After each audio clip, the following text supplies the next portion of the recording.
In today's session for Fundamentals of Management, we'll be talking about Management by Objectives, that is MBO. In my presentation, I'll be taking care of the introduction, features and characteristics of Management by Objectives, the steps and the process involved, what are the benefits of MBO, what are the shortfalls or the limitations of MBO, and how effectively Management by Objective can be implemented. I would like to tell you that this technique of management by objectives was introduced by Peter Drucker in 1954 in his book, The Practice of Management. It is a popular technique in today's era where organizations are using this for appraisal of managerial performance. It is indeed a process where the superior subordinates jointly work together to identify common objectives and to make the best of organizational resources. It is a comprehensive technique of management and is bound to affect the entire organization structure, culture, and style.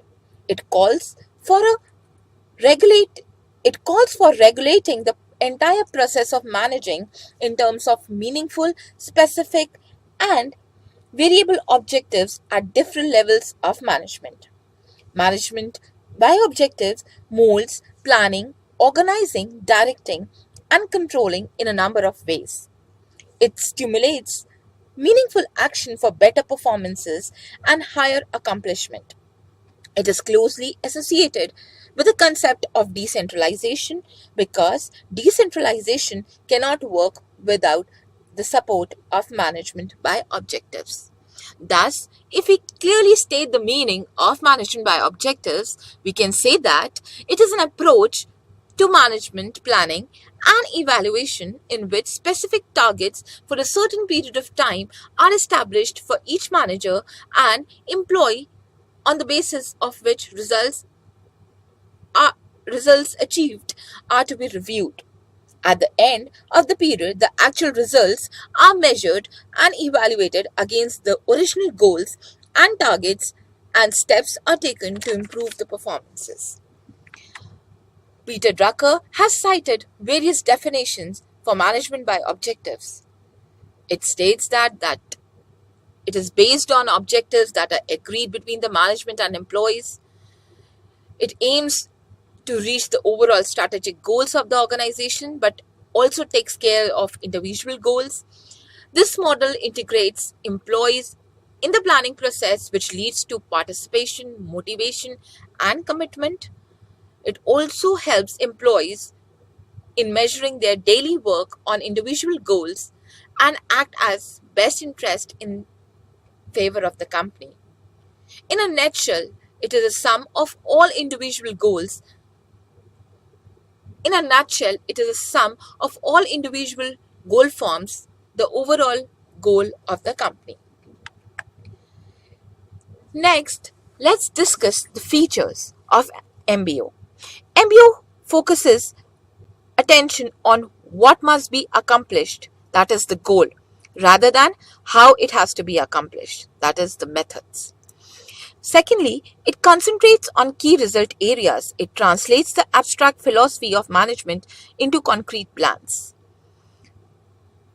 Third, it is a systematic technique that allows management to attain maximum results from available resources by focusing on objectives. It allows the subordinates plenty of room to take initiatives and use creativity in decision making. And the last feature that can be stated is it leads to appraisal of performance and suggesting measures to improve the performance. Moving ahead is the process of MBO. In order to put the philosophy of management by objectives into practice, there are 5 steps which are involved in the entire process. The number 1 is setting of goals. The goals of a subordinate are set by the subordinate himself. The subordinate will fix the targets for himself for a specific period, which may be 6 months, 1 year, and so on. He will also list the resources required to meet his targets. The goals of the The goals of the subordinates are the starting point of MBO. The second step is approval of goals. The superior will sit with the subordinate to review the goals laid down by the latter. The goals may be revised if necessary. Once this process is complete, there will be a meeting of minds of superior and his subordinate as to what has to be accomplished in the future. The finalized version of objectives and responsibility for the subordinate should be reduced into writing. This term is documented as key result areas. It should contain the overall objectives of the subordinates, the key targets to accomplish, the short-term and the long-term priorities of the job, the standards by which performance has to be evaluated. The next step, that is the third, involves revision of the job descriptions. Based on the key result areas, the job description of the subordinate should be suitably modified.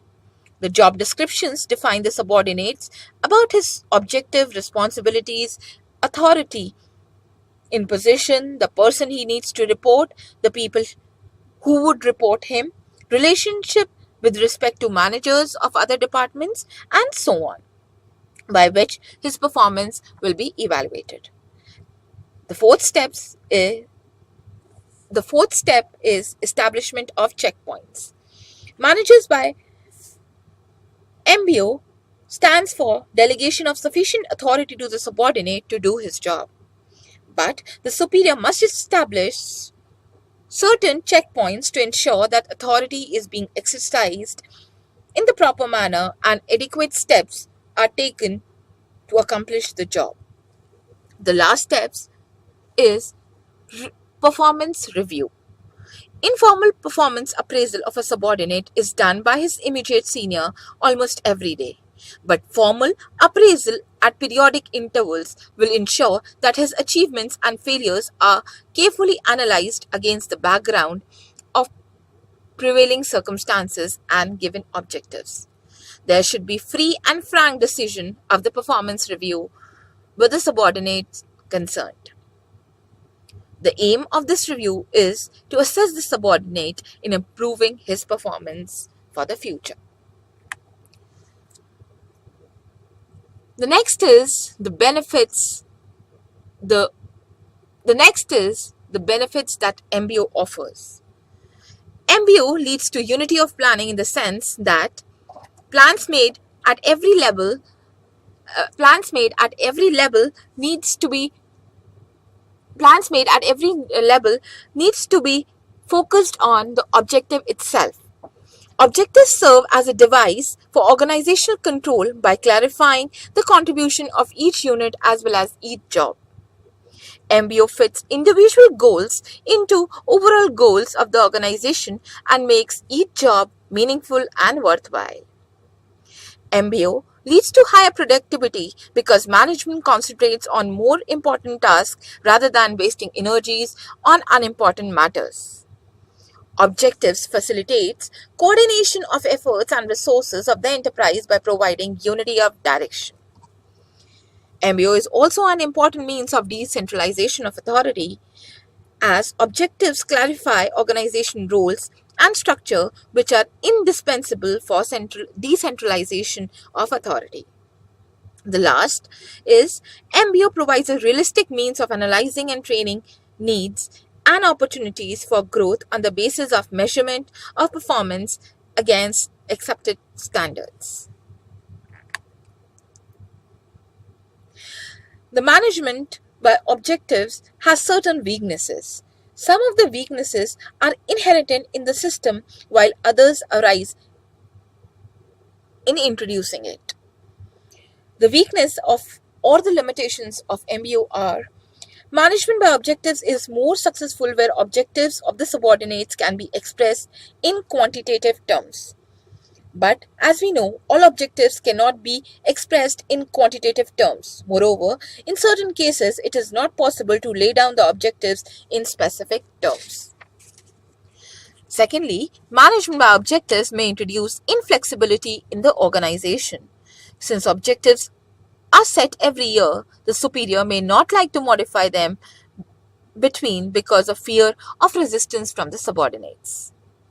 Thirdly, sometimes objectives for the subordinates are too high to be accomplished. It leads to frustration among the subordinates.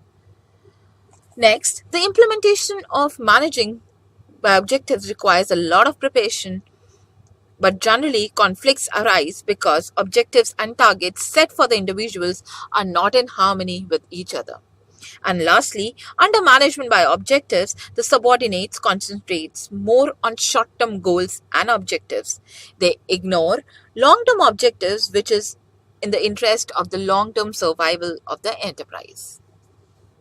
And the last topic for the day is how effectively we can implement the technique of MBO. Despite various Despite various difficulties and shortcomings, management by objective is an effective way of managing as it emphasizes the setting of objectives by the basis of planning and control. In order to achieve the advantage from managing by objectives, the following guidelines should be adhered to. Firstly, the top management should give full support for the implementation of MBO philosophy throughout the organization. Secondly, the manager should adequately train in putting up MBO into practice. Thirdly, the subordinates should be encouraged to set objectives for themselves and take steps to achieve them. The subordinate should also be given adequate authority to put their plans into action and achieve their targets. And lastly, the appraisal process should concentrate on improvement of subordinates' performance rather than just finding out faults in the performance of the subordinates. So this was all about management by objectives.